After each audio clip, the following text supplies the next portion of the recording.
அனைவருக்கும் வணக்கம். எனது பெயர் ஆர் அன்பரசி. தலைப்பு: உச்ச உறவாயினும் தர்மத்தின் பக்கம் இருக்க வேண்டிய அவசியம். கும்பகர்ணன் தனது உச்ச உறவான தனது அண்ணனை ராவணனை பார்த்து கேட்கிறார். அண்ணா, நீ செய்தது தவறு. அன்னமிட்ட கையை கள்ளம் வைக்கலாமா? ராமன் லக்ஷ்மணன் இல்லாத நேரத்தில் நீ போய் இந்த வேலை செய்யலாமா? உனக்கு அன்னமிடத்தானே தாயார் வெளியே வந்தார் சீதை. நீ இப்படி செய்யலாமா?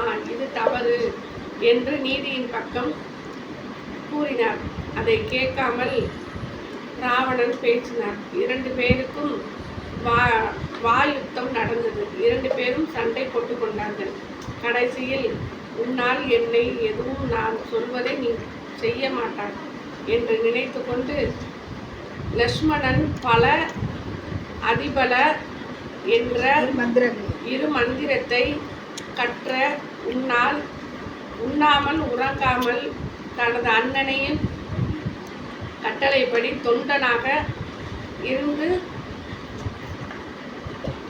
அதற்குரிய அறத்தின்படி நின்றார்.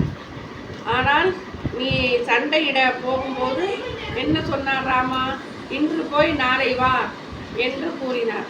அவர்கள் தர்மத்து வழியில் நடக்கும்போது நீ ஏன் அதர்மம் செய்கிறாய் என்று கூறிவிட்டு, நான் 6 மாதம் உறங்குவதும் 6 மாதம் விழித்திருப்பதும் என்று இருக்கும் கும்பகர்ணன் சண்டை நடக்குமோ நடக்காதோ, யுத்தம் தொடருமோ தொடராதோ என்று நினைத்து 6 மாதங்கள் உறங்கச் சென்றுவிட்டார்.